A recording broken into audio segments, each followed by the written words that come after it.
Hello and welcome to the Soul Sync podcast. I'm Jason Paul. Now, in this next conversation, I really found that it warmed my heart, and there were so many similarities between the guest's background and my background. And actually, some of what was discussed was so profound, it's really got me thinking for a number of days afterwards. So this really is a must listen to episode.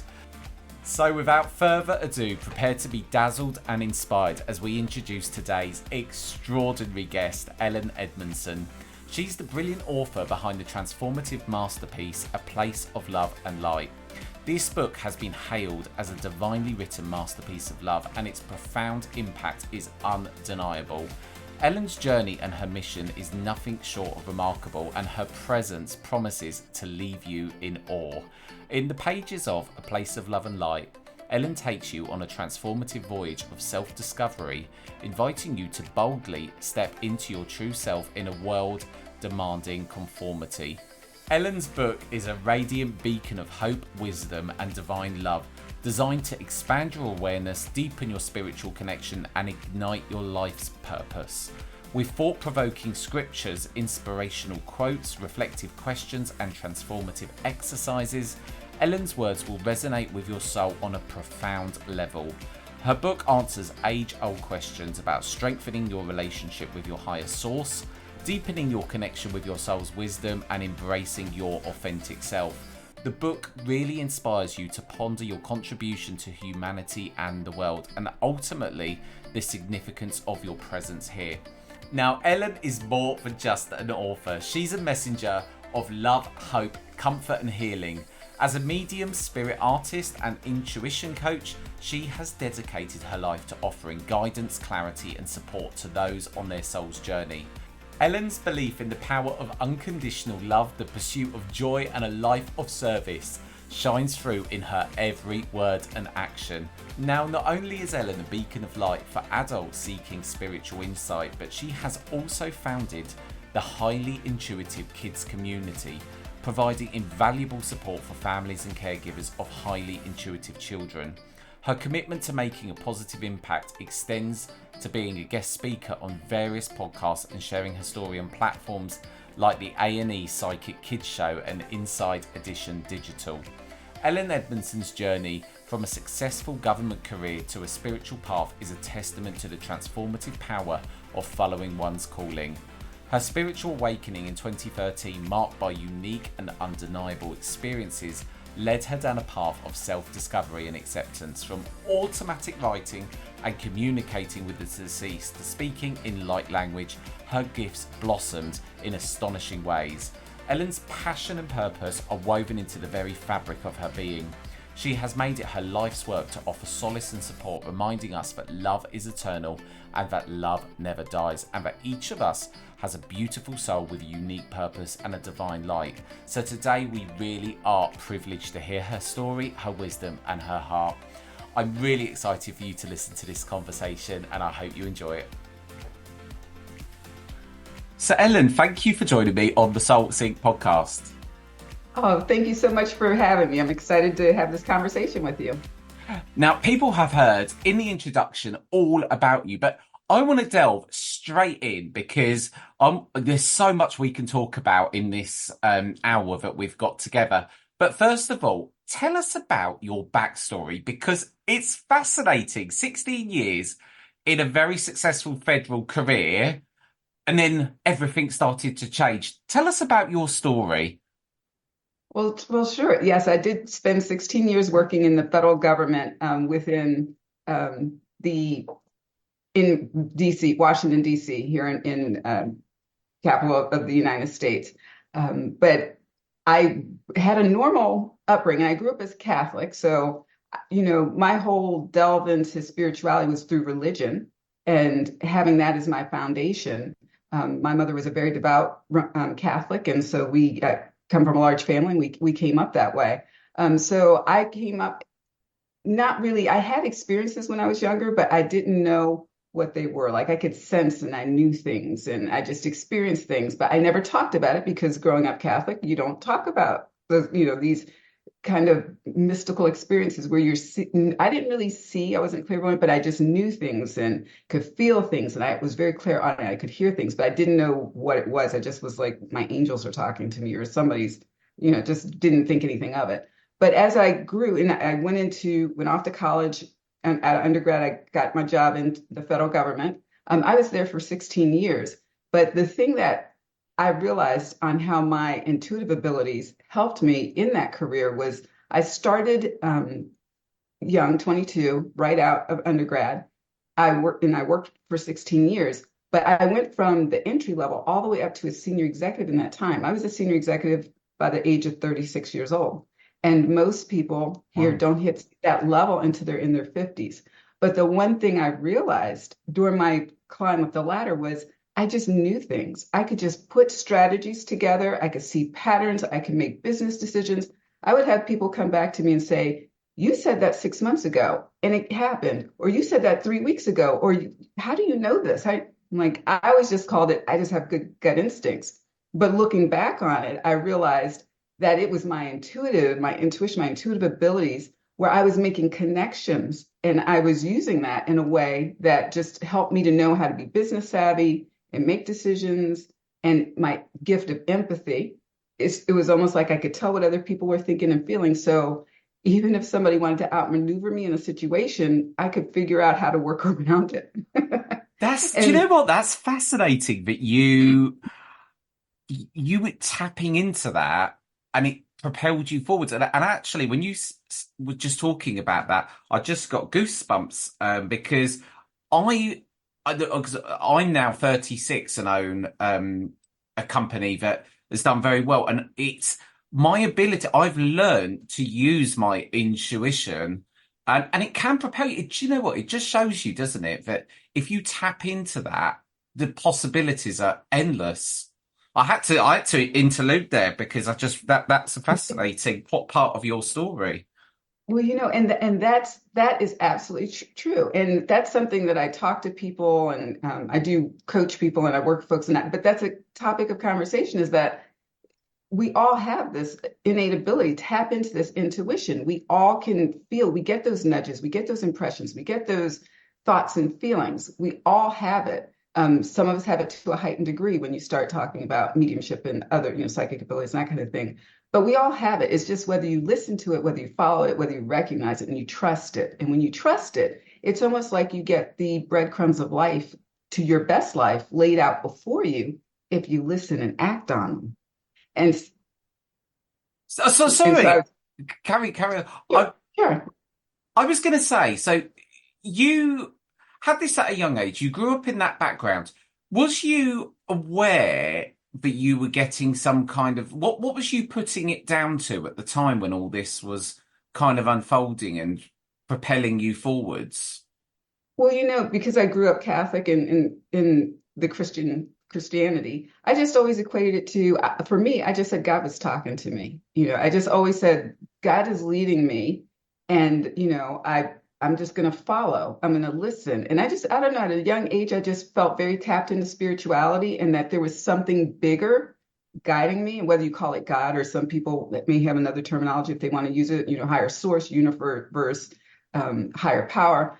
But it's that invisible, loving, divine energy that is constantly guiding us and showing us to our best path if we choose to follow those nudges and inspirations and the synchronicities and the things that happen that are actually always taking us there. It's just whether we pay attention to it and tap into it or not. And that's what I found looking back on it. That's what was always leading and guiding me and helped me to move up the career ladder so quickly when I was I in my business background. I guess as well, I think you just said something that made me think. The fact that you had something to put your faith in, whether it, because from your upbringing, the fact that you'd put your faith in God, I guess I grew up in very much a non-religious household. So I had nothing to necessarily say someone's guiding me, a higher good, a higher force, or something. So I guess the fact that you had that kind of belief system was enough to allow you to tap into your intuition because you were focusing your energy on something. Yes, I would say that's true. And I say it's there for everyone, even if you don't grow up with a religious or in a, in a religion. But if you can understand that you have all of us, you still get these nudges and gut instincts and impressions.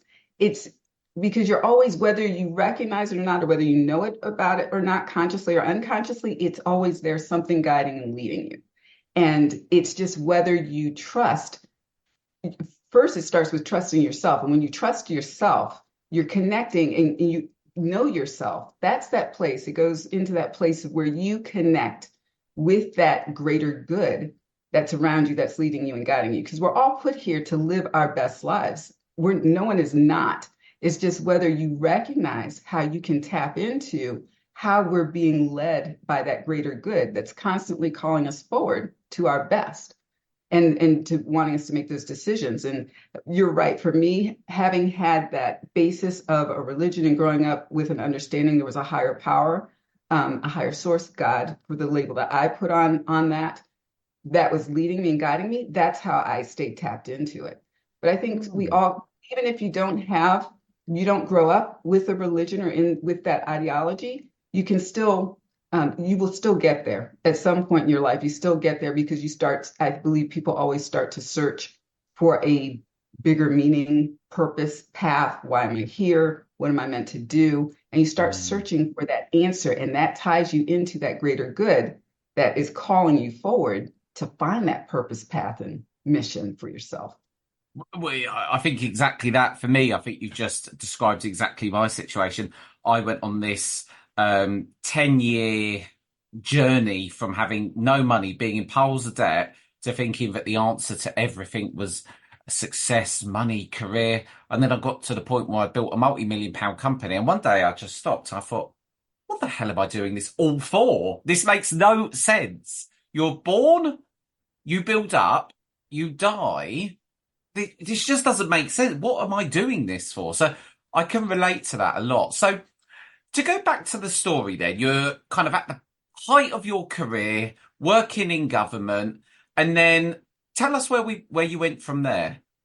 And I'm going to piggyback just what you said, Jason. I made it up to the senior executive level at 36 years old. I was traveling all over the world, not the world, all over the country. I was I was executive director of certain organizations. I had managed up to 169 people with my co-managed with another boss in 3 different locations. And by the time I left, I had my own staff of 40. I was a controller. So you can't get into any more left brain profession away from right brain intuitiveness than I was. And that's where I kept feeling so pulled and so stretched. And I was like, this is not resonating with me. Just like you said, I hit that level. What is this all for? I felt like I was meant to do something more. There was a bigger purpose. I wanted to do something more meaningful. That was nice what I was doing, but I was like, I had the money, prestige, and all. I was like, but I didn't feel internally fulfilled, purpose, path. I didn't feel spiritually. I just felt that I needed to go to a different way. So I just decided, I was like, you know what? I can't do this anymore. I felt like when I was going in, I was giving a piece of my soul away every day because I lost the joy in what I was doing. And I said I would never work in a job where I felt like I was giving a piece of myself away and just being complacent and comfortable, because I knew that I needed to do something that was more meaningful. So I left. I just I can quit. so relate to that because I feel like that sometimes. I feel like I'm, when I do podcast work and this type of work, I feel like my soul is being nurtured. Then sometimes I feel like the Monday to Friday, I feel like do you know the best way to describe it is it doesn't feel where I belong. It Mhm. feels like it's a means to an end, or I feel like it's provided me with the means to do the stuff I'm passionate about. So I'm kind of in that tassel. And it's funny because I've started describing it as what my soul needs, and that's only a recent thing. If you'd have told me like this time last year, I'd be using those sorts of phrases. I'd have probably laughed at you, Ellen. So, so tell us more about the story. How did you? Because even the decision to leave what you do, that is everything you'd known, at the height of your career. So what prompted you to start thinking, hang on a minute, this isn't working for me anymore. Well, because I just decided I had to do it. And when you're in the federal government, in Washington, D.C., and there's always politics and there's just a lot of dynamics with managers. At that time, I had a boss who came in that we just her way of doing things was not in alignment with mine. When I rose up the ladder, I always did it through the fact that it was kindness and compassion. That was one thing I have to say. People told me, they were like, you're one of the kindest, nicest managers. I led people with heart-centered leadership, is what I called it. That's how I focused. And my people were my biggest assets, and I treated them that way. And this particular boss came in and didn't see it that way. And we just knocked heads. And it just got to a point I was like, you know what? Just like what you said, Jason, it wasn't feeding my soul anymore at that point. And I walked out. I gave my 2 weeks notice. I quit. I had a home. I was not married at the time. I had a mortgage. I had cards. I had everything. I had financial obligations. But I said, you know what? Feeding my soul and me feeling whole and looking at myself in the mirror and being true to myself is more important. And I believe in my abilities and what I can do, and because of my faith, that God will carry me. So I'm going to take a leap of faith and I'm going to believe the net will appear. And I did. I walked out. And then what And happened? that's So my job. in the immediate after days of you doing that, what did you then do? Where did you go? What? Well, well, That's a big move. You're giving your notice in this high government job because your soul feels that it needs it. And then I just can't imagine what you then sat down and what was the thought process in where do you go now? well, at that time, and this is where it's funny because you look at your life and you look at those synchronicities and how things happen. So when I quit because I was like, I just can't do this anymore. And so I ended up before that. And it's kind of like life is nudging you, and you can tell when you start feeling like, when you start feeling unease, or if people get illnesses, or if you start feeling, just like this tug of war, you're not feeling at peace internally. And I always go by peace inside. If I'm not feeling at peace, then I have to make a change. Well, earlier that year, so I left in September of 2005. Earlier that year, because I was working the hours I was working like 14-hour days and I was traveling, all these things. So I rose up the ladder very quick. I never made time to really have a personal life. And that was one of the things. I was like, in this lifetime, I want to be a wife and a mother. And I can't do that. I'm 36 and I'm working all these hours and everything. So that's why I was feeling this pull, because I was not, my soul and what I really wanted in life wasn't being fed. Well, earlier that year, and because I never had time to have a personal life, and this isn't something I would have ever thought of doing, my family just thought I was crazy. I went out and I was like, you know what? And I felt a nudge that I followed. Totally not me, but I just got this impression. Put your profile out on Match.com. And so I joined a dating site and I put my profile out there in January of that year. And it was like 3 months later, I met this gentleman who's now 17 years later, my husband. Put my profile out. And 3 months later, um, we had we had talked maybe twice on the phone in like April, and we ended up going on a date. We had never met, but he decided to take me, if I can go into the story a little bit, I think this Please do. Please do. we so we hadn't met face to face, but we corresponded a little bit. And so just by phone talked. So he's like, I would like to take you out. He knew from my profile, I like plays, theater plays. So he said, I want to take you up to New York to see The Lion King on Broadway, and for our first date. And as it got closer, and I said, okay, we'll do that. But as it got closer, I started thinking, I've never met this gentleman. I had my mother and family were like, you've never met this person. You're going to go a couple states away with this gentleman. And I started thinking about it. I was like, well, he wanted to drive. I was like, no, no driving. I'll take the train because I can get away if you're a weirdo. I can get back home by myself without you. Or, if anything comes up. So, and at the last minute, I was like, oh, I'm not feeling this. I don't want to do this. I'm not comfortable because we haven't met to go some states away to go see a play. And he said, well, I ordered the tickets late. And he said, and when they sent me the tickets, I ordered two, but they actually sent me four. And he said, when I ordered the tickets, I told the gentleman, he's like, you're such an angel. I'm trying to get this at the last minute to impress this woman.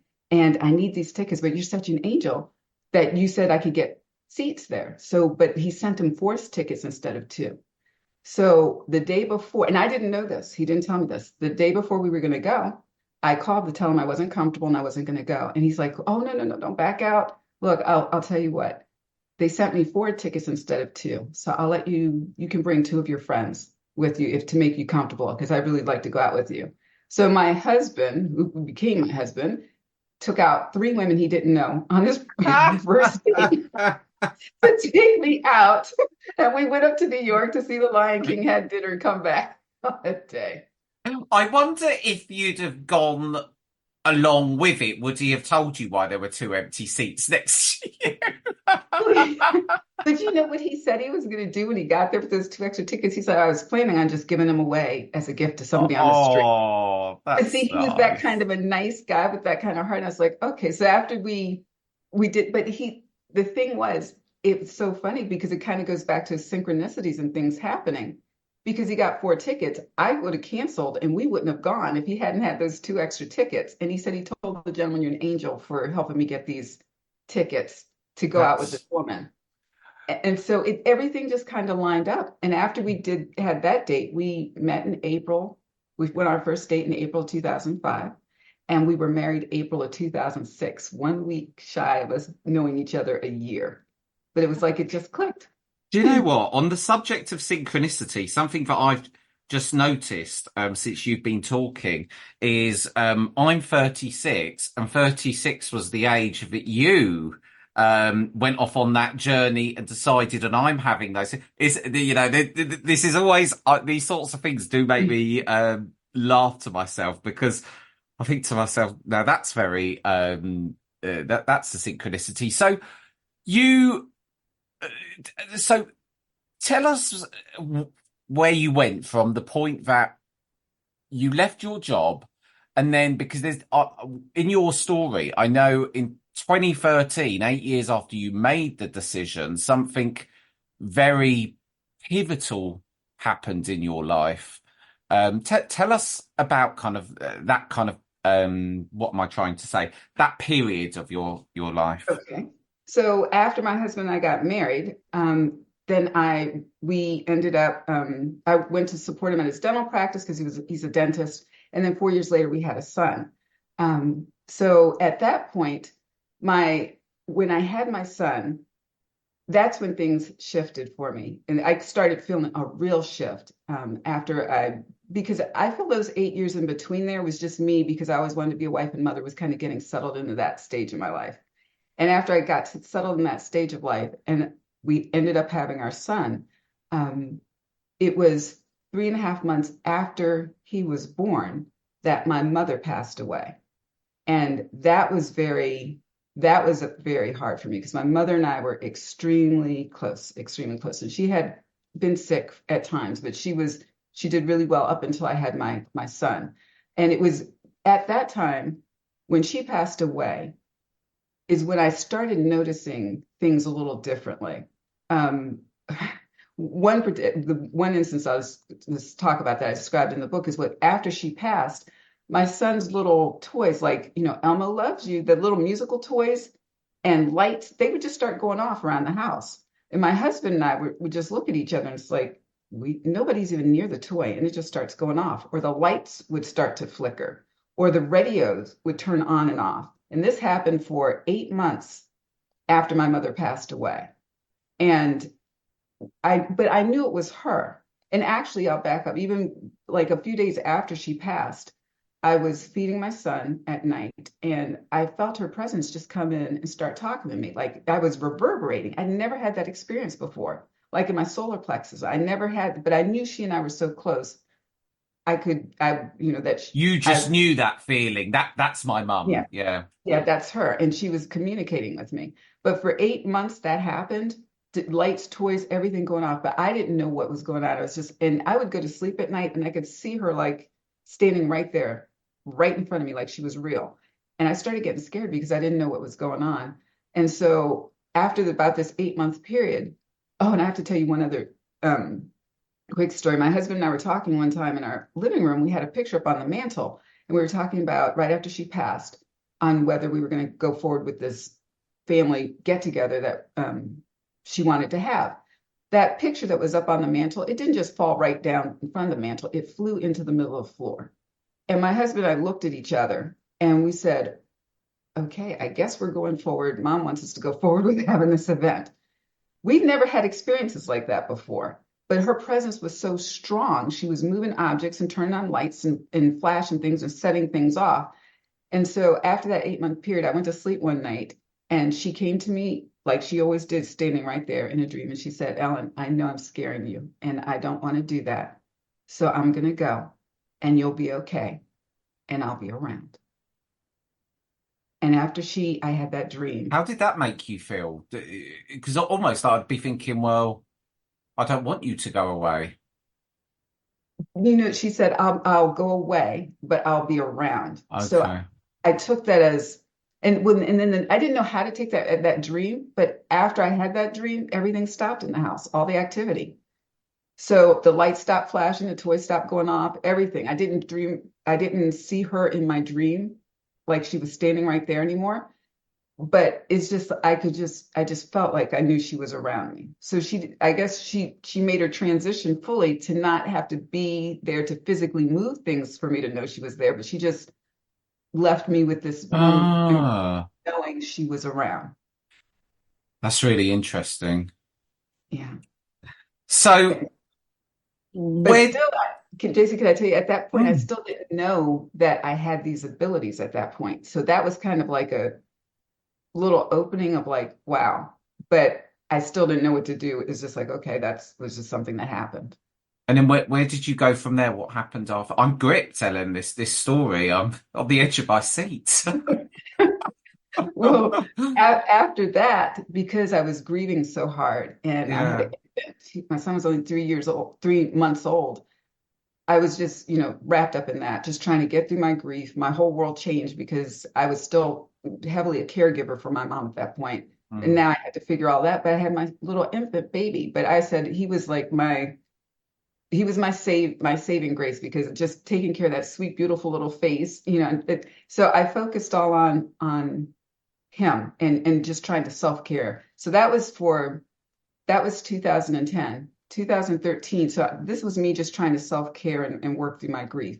I started doing back then in like 2012 or so, Oprah and Deepak were doing those 21-day meditation challenges. And Yes. I was, Yeah. so they were offering all of those, and I love Oprah's shows, so I started doing them. I was like, well, let me do this. This will be a chance for me just to have some wind down time. I started meditating and started doing each one of their challenges. But the first one I did, it just brought me a sense of peace and a sense of comfort. And I think too, because when I was meditating, it was also helping me to feel more connected to my mom because I was going inward, getting quiet and connecting to that something bigger outside of myself. But what I didn't realize was that really laid the foundation and helped open up these abilities that were going to come out later. And so I was doing that in the fall of 2012, these meditation challenges. And then in January of 2013, that's when it was beginning of January. It was like a 9-day period. I just had this big shift and this big awakening like I hadn't experienced before. It was just really, to me, it was like, oh my gosh, what's going on with me? But I had gone to the library to pick up a book, and I happened to walk by the metaphysical section in the library. And I'm just a person, you can see, I'm an avid learner. I Ah, love books. you've So, got a beautiful collection. I can see them. They're very nice. yeah, I love books. So I went to get a different book, but I walked by the metaphysical section, and all of a sudden I was just drawn. I was like, this book just brought me right into it. And it What was was the Raymond. book? Oh, I'll tell you. Yeah, it was because this book was just like, wow, Raymond Buckland's Book of Spirit Communications. So older book. But I was just drawn to that immediately. And so I was like, okay. And I always said, like what we talk about, those nudges, I always said books and information picked me. I always felt like I was being guided. But that book, I was like, I'm open to getting it. And next, a couple shelves down, there were 2 books on automatic writing. I didn't know what automatic writing was. So I picked up those things. I'm like, okay, I'm just feeling I can need them. I'll take them home. So that evening I went home, put my little baby to bed. I picked up the book of Spirit Communications, and it happened to open it up to automatic writing. And I started reading what automatic writing was. And as I was reading about it, I'm left-handed, my left hand just started moving like on its own. Because I know I was like, I'm not consciously trying to do, my hand started moving.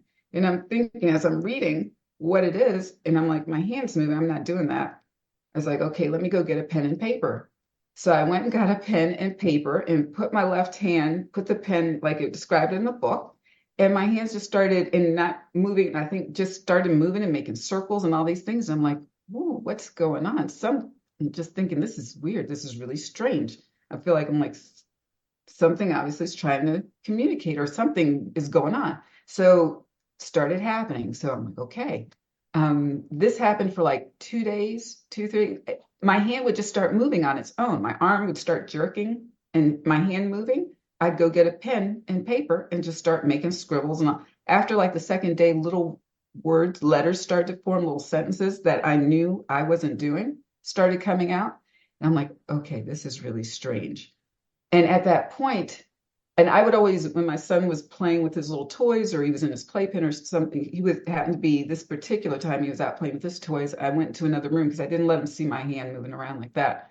But he came toddling into the room at one point and he grabbed my hand and my left hand, he held it up. He said, "What's wrong, Mom?" in his little baby language. "What's wrong with your hand, Mom? Your hand broke?" And at that moment I looked, I was like, how does he know there's something going on with me? He was in the other room. So I didn't think I was Oh just like, goodness! that's just strange. This story, Ellen, it is absolutely fascinating. So that was just like, okay, wow. So that was like a little flip right there. But after like 2 days, it kept going on. Little sentences started forming. Then at one point, I go up on the third day to go start typing, check my emails on the computer. And all of a sudden, my hands was like energy shot out of my fingertips. They're going superhuman speed across the keyboards. I'm just typing all these random letters and numbers and all these things just coming. I'm like, I'm not controlling this. It's just coming out of my hands. What's going on? So I'm just going, oh my gosh, oh my gosh. So I'm typing, typing. This happened for about another 2 days or so. And then words started forming. Somebody was typing through me. I started making a connection. Somebody's communicating, using me, working through me. And so that started happening.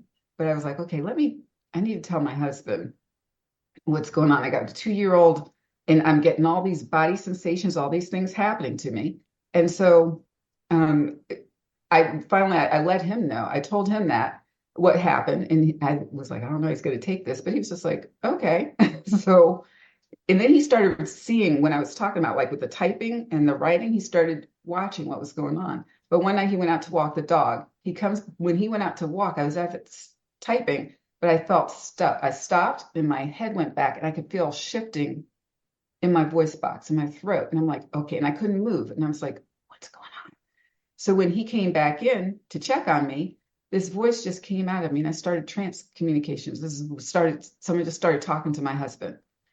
And they told him that it was like a collective like of angels that were communicating with him. They had this conversation with him. And after I came down from it, I was like, I don't know. This is the craziest thing. I don't know what's happening with me. And I was kind of scared, but not scared because I didn't have a frame of reference for any of it. Mm. So I was just like, okay. So my husband and I, he was like, well, he's like, Ellen, because I kept telling him, I was like, am I going cuckoo berries? What's going on? I don't know if I'm going cuckoo berries. And he's like, no, he's like, you're the most practical, logical person I know. You're not going cuckoo berries. We need to figure this out. But it was after that point, it was 9 days. I went from automatic writing, automatic typing, speaking in trance. And then I was also started speaking a language we didn't understand. I called it speaking in tongues. People now refer to it as speaking light language. So all of this would happen within 9 days. What is the speaking of light language? I've never heard of that before. Light language, and I know they talk about it a lot here in the US and around light language. In some churches and some religions, they call it like speaking in tongues, where you speak this language like I've heard of even referenced to as like a spiritual language that it's not actual words or it's just like sounds. It's like a frequency can be used for healing, but light language is what you would call, a lot of people would know it as like speaking in tongues and speaking in this different language, but it has a frequency to it, and it can be used for healing. Some people say it's for activation, some for blessings, but it has a large healing component to help clear stuck energies and blockages in people. So it can be used in that way, as a healing modality. But I started doing that, and I didn't understand that then. And that I was like, I don't want to. I started realizing I was working with that higher power, that greater, these energies were coming to me and working through me. So I kept doing my writings, and I was told that in like 6 months I would start drawing for spirit. And that's what happened. 6 months later, I started getting these images and impressions coming to me, and I would start drawing these pictures and images and impressions, and started finding out that I could draw people's departed loved ones. And so that happened 6 months later. So all of this was going on. And it was just like we didn't know what to do with it. But my husband looked up somebody for intuitive development. He's like, let's try this and see if it helps. And we ended up going like that later that year in the spring, because his mother passed away. So we had another death to deal with. But after that, and it was like every time we had a death in the family, my abilities got stronger and opened up even more. So we ended up going to that intuitive development class, and we talked to the Reverend that was there. And I'll never forget her. She was just such the sweetest lady and such a blessing.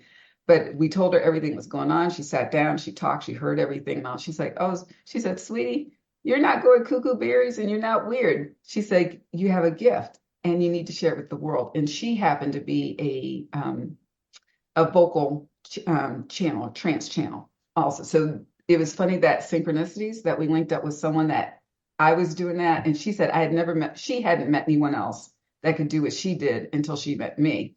And so she was explaining to me what it was and trying to help me with it. I didn't feel comfortable with that part. So I was just like, I don't want to do that. So I focused more on the writings. And that was when I started getting all these writings, themes, thoughts coming to me. At first, it was through automatic writing, but it was one day I had this big epiphany that I was sitting thinking of my list of things to do for my son. And then all of a sudden I started getting these other thoughts. It was like two sets of thoughts started coming into my mind. And I started thinking, I was like, I wasn't thinking that. I was thinking about things, diapers and bottles and all these things. And now I'm thinking like these big universe, like high level thoughts. And it hit me in that moment. I'm like, someone is communicating with me. I'm having two sets of thoughts at the same. Somebody's talking to me, somebody outside of me. And then it's just like I heard this in my spiritual ears, these applause go off, and I heard, you finally understand. Now we don't have to use your hands anymore. We can send you blocks of thought and you can write what we send you. And wow. And that was the experience. And that, Jason, leads into, that was the point where I then I would just start hearing these beautiful, loving conversations, these thoughts being sent to me like telepathically. I'd get pencil and start writing them down. And I start writing and writing and writing and writing. And so these writings started coming to me regularly. And after we met with the Reverend, and she was saying, you need to set up a YouTube, a Facebook, a website, whatever, just share these messages with the world. Don't hide them. They're not meant for you. They're meant to be shared with the world. Mm-hmm. And so I was like, okay. But after we had met with her, it was about 4 months. I was still unsure what to do. I was like, I'm Catholic. We don't do this in the Catholic Church. What do I do with this? This is strange. I had to reconcile being Catholic and everything I grew up, my whole belief system I was based on, with these new experiences that were coming up. So it took a while, quite a while for me to get there. But my husband was like, set up the website, like she said, start posting these things. And that's where, when we fast forward to the book that you see today, it started back then. The book. This leads beautifully on to the book. The book's called A Place of Love and Light, and I must admit, I've been going through this book, and it is absolutely beautiful. Tell us about the book and how it's come about, and how would you describe the book, Ellen? Okay, well, the book started based back off of where I just said. It started back then. That was 2013. And I started posting these writings every week, and sometimes, that were coming to me up on the website. And I told my husband, it's like, well, these are just writings. Nobody's going to come look at this. I'm like, we're putting up on the website. There's no services or anything, and he's like, just do it. We'll do it. And I started noticing that people were going out and looking. The visitors to the site started picking up. And I was like, wow, this is interesting. So I was like, these writings must have a draw. So I kept posting and posting, and we kept noticing people were looking. And every time when there were world events or something that would happen, I would see the number go up on this website that I was told intuitively. The impressions I get is at the top of the site, you'll see "Welcome to a Place of Love and Light." That was the name I was given back then. That's the name you'll see on the book, because it's a collection of all the writings that I was posting there and additional ones. But I took all those, it's like 10 years worth of writings, and put them all into this book, because last year was like the 10-year anniversary. And at the beginning of the year, I learned through this whole process, like what we talked about at the beginning, that when I'm getting those nudges and those hits, I follow them. I've learned to trust that I'm being guided by something outside of myself, because every time I followed it, it's paid off. And I think that's the biggest thing, is people learning how to trust it. But at the beginning of last year, I always knew at some point it would be a book, but I hadn't gotten myself, especially being mom and different things, still trying to juggle multiple balls. I hadn't done it. But last year, to be January, it's always January, it's like the month that's that big epiphany changing month. Yeah. I felt like at the beginning of the month, it was like for about 8 days, I was just put into this kind of a trance-like state. And it was like, get this book together. It needs to be out in the world. And so I started pulling all this information together, pulling all the writings in the book, putting some new writings in. And that's kind of in making this collection, because I was guided to, and felt like this was the time the world needed to see this book now. And so that's how this all came about. It was just me getting quiet, being led. It was following these blocks of thoughts, this information that was coming to me. And at one point I was told, like, I was getting the name the Masters, that I was working with this collective group of energies called the Masters, who were watching over Earth and sending loving guidance to help chart a better path forward for Earth and for humanity. And that's the information, that's what I was getting. So for me, through all this time, it was learning to trust. And like I said, reconcile my belief system, and realizing that what I was dealing with was bigger than just a religion. It was like spiritual laws of the universe. So, and the spiritual laws of the universe aren't tied to any particular religion, but they govern all religions. They govern everything. So, because religions, if the heart of a religion is to take everyone back to being a loving, kind person, to be their best, whatever religion it is, if that's at the center of it all, love and compassion and empathy and forgiveness, all those things. It doesn't matter what religion anybody practices. A religion is a community. And if that helps you to get to that place of being love and light and compassion, then you follow the community that gets you there, as long as you get to that place. I think this goes back to what we spoke about at the start, about how your religion, from your story, I feel that was your vessel for belief that led you on the path that you did. So, and I think what you're saying about religion is exactly right. This is deeper than religion. And that's only a realization that I've had myself recently. It's only something that I've kind of come to realize in recent months. So honestly, I think the book, like you just said, it is so profound. And when I've been going through it, I found that this book is the sort of book where it's more like a companion than a book, because it's got some of the things in there are so profound. I would have to sit there and read it 2-3 times. And every time I read it, it's almost like a little bit more of a nugget of information comes in, because you read it through one perspective, but then I found myself read the same bit 2 weeks later and come up, something totally different has come to me as a result of it. So I was saying to you at the start of this, before we went into the recording, but this is a book where, give this a few years, all the pages will be bent. It'll have coffee stains all over it, because it's one of those books you just want to keep going back to. And normally, a good book with me, because it's got pen all in it, it's got highlights, it's got warped pages. That's the sign of a good book. So to anyone that wants to get this, I can't recommend it enough. It's on Amazon, A Place of Love and Light, and well worth the money. So to move on, I want to talk about a few other things. Now, you founded Highly Intuitive Kids Community. Now, tell us about this, because this is interesting. Yeah, this is, and I'm glad you've asked about that because that actually ties into, even with the book and all of this ties together. Before I started pulling this book together, which this book really has been a 10-year journey, but actually formally getting it together to be published last year, in 2022, I was guided to start the Highly Intuitive Kids effort. Now, this kind of cycles back to with my son.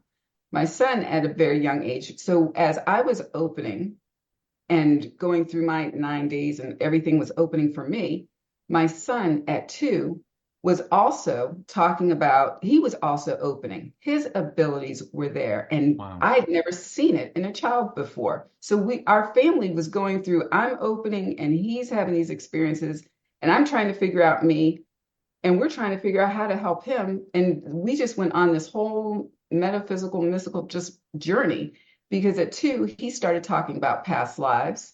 He started talking, he Wow. was like 2 years old. He just started talking, and he started, he was so afraid of emergency vehicles going by the house, and he would just get panicked. Sometimes he'd just wake up and he's out of breath, just panicked. And one night I was like, we were talking, and he's finally calmed down. He started opening up, and he said, "Mom," he said, "these bad men were chasing me." Now he's 2. He doesn't watch TV. He never watched TV. We didn't let him. He's too young at that point for us to have him watching television. "Mom, these bad men were chasing me, and they chased me. I ran into a building." He said the building was on fire. And he said, "I went in there," and he said, "my body died, but I didn't." He said, "You and Dad were there, but you weren't you and Dad." He said, "But I went to the nowhere place." And he said, "And I stayed there and I waited." He said, "And I waited to come back to be to you." And he said, "To you and Dad, to be your son." And he was telling us about these, like, a lifetime before he was born about what happened. And we were just sitting there like, oh my gosh, we didn't know about past lives at that point. But as I'm opening and starting to research and understand things, I started hearing that from him. He started talking about past lives. Then one night he was okay. So after my son was telling us about this experience of before he was born, Mhm. we were just amazed. We were just my husband and I were looking at each other, and it's like, wow, what do we do with this? We didn't know what you do with it, but we knew he was talking about something that he was too young. It's like, this is past life. So that prompted us to do more research. But then there was another time when my that he had another experience because my mother had passed when he was 3.5 months old. And one night he didn't like going to bed, but he was racing upstairs to go to bed. And we were like, why are you racing upstairs to go to bed? And he's like, well, I want to go to bed because grandma comes to play ball with me at night. And I was just like, oh, wow. So I knew my mom was coming to him at night. I'm thinking in dreams she's coming to play with him. Um, so that touched my heart. It's like when she said she'd be around, I was like, that made me feel good. But he just started having these other experiences. And then it was 3.5, when he was about 3, my father-in-law passed away. And that's when he stopped being able to sleep at night. He didn't sleep in his own room. He started coming to us and telling us he was scared. And we're like, why can't you sleep in your room? He's like, because grandpa's in my room. He's like, grandpa's, he comes to visit, he's staying in my room. And then as I started researching and understand more, and then I went in there and I just started praying. And I was like, he can see you. He can sense you. You have to, please don't be around because it's scaring him. But I didn't know what I was doing. I just felt like that's what I needed to do. But that was, so my son's abilities, he started getting more sensitive and all these things were happening. When he started into school, he he actually had gotten bullied at school at one point because he was going to school talking about we'd have some conversation at home because we knew he had this sensitivity, but we didn't know how to help him. But one day he comes home and he's like, Mom, I was trying to tell the kids that we're multidimensional beings, but they don't understand. They're laughing at it. And I was like, yeah, sweetie, you're 8, 9 years old. You can't tell them. They don't. I was like, They don't know what that means. I was like, there are adults who don't know what multidimensional means. I was like, so you can talk like that at home, but not at school, because people will just think you're weird. So don't, yeah, it's like, it's not that anything's wrong with it. It's like, I just don't want you getting teased. But he was taking that, like with us telling him not to talk about these experiences. He's like, but this is who I am, that there was something wrong with him. And we didn't want him to take it that way, but we didn't know how to help him. So we just, all these experiences, long story, cut it short for you, we ended up trying to find a way to help him. And once again, found the synchronicities. I was praying. I was like, God, I need some way to help him. I don't know what to do. This is all new for us. We don't know where to start. You can't go to the doctor and talk to him about it. You can't go, you can't just call. Who do you go? What do you do? And so I got an email, came into my inbox for a casting call for Psychic Kids show on A&E. And it just happened to appear in my inbox from a woman who just sent it out. And I said, you know what? I'm going to apply for this. I was like, but I knew intuitively, I was like, there's no mistakes. When I see something like that just came out of nowhere to my attention, I'll apply for it. I applied for it because we weren't worried about being on the show. We were trying to find help for our son because we didn't know where to turn to work with this. So we said, well, so I signed up for it and I told my husband about it. And we put our information in, and like 2 weeks later, it went from the producer sent me a note back like 2 hours later. And then from that time frame, they brought us in, they talked to us, they interviewed our son. You have to go through a whole vetting process. They make sure the child actually has abilities before they put him on the show. But it was like 2 weeks, and they told us, we want to have you on the show. And so from after that point, it was like 2 months later, the camera crews were out at our house filming. So ended up being on the Psychic Kids show. And that was such a help because they brought in this was a version where the kids who were previously on the show grew up and were helping the next generation.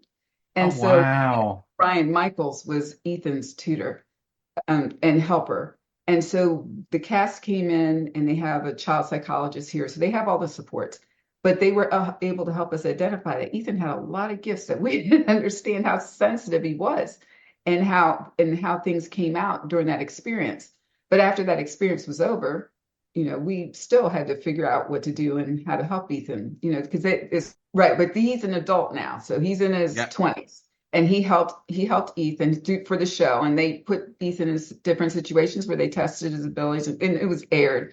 Our episode was called "The Ghost in the Bed" on A&E's Psychic Kid. We were in the premiere episode of the show, and so The Kid in the Bed. I'll have a look at that. The Ghost in the Bed. Oh, the ghost. The Ghost in the Bed. That was the episode. Okay. And so, but after that, we had to still figure out a way to help him. So and knowing that there were 15 other families across the country that was dealing with this, and I just kept feeling like there needs to be more to this. And it dove me into much more research because I'm still trying to figure, how do we help Ethan, give him ongoing support? What do we do? And I was like, I was feeling pulled and led that I needed to start something. I needed to do something to help, because if it was our son and 15 other families, there's got to be more out there. You want me to keep going? Yes. Okay. Yeah, there has to be others out there. So there was a period where it was like 3 weeks. I kept waking up at 3:30 in the morning. I kept being woke up 3:30 in the morning. What? Get up. And I started being given guidance on, you need to put together a website. And this is some of the information for it. You need to start a Facebook group and a Facebook community. So I set up the website. I was guided to set up the website and the Facebook group after 3 weeks of just being woken up in the middle of the night and receiving this information. And at this point, I just know that I follow what I'm being given.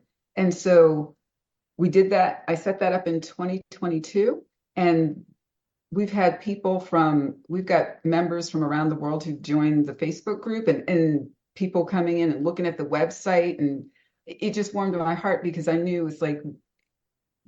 it's not just our family, it's not just the people around the world, that there are kids everywhere. And even adults that have this heightened intuition and have this sensitivity that just aren't understood. And part of what I feel that I've been guided is to have conversations, set up supports for parents, caregivers, educators, other professionals.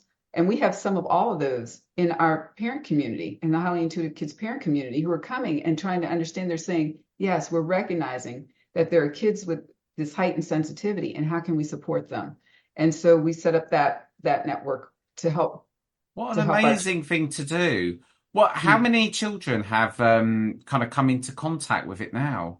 Well, now the group is for parents. It's not for kids, Okay. but it's to help educate the parents and for teachers. But we do have, we try to have activities at times to bring kids in, but we really want to educate the parents and the adults, because the more we can educate them, then they better know how to parent them. They Well, I better suppose it's the educate them. adults you need to get to, not the Yeah, children. Yeah, that yeah. makes that makes sense. Well, and actually last year too, I was able to partner up with a woman who she's the owner of this called the Illuminate Festivals, where she takes and she does festivals up and down like the East Coast and across some of the U.S., bringing intuitive readers and metaphysical, information fairs like psychic fairs but it's not called psychic fairs. She calls them wellness fairs to people to experience these different alternative modalities and these holistic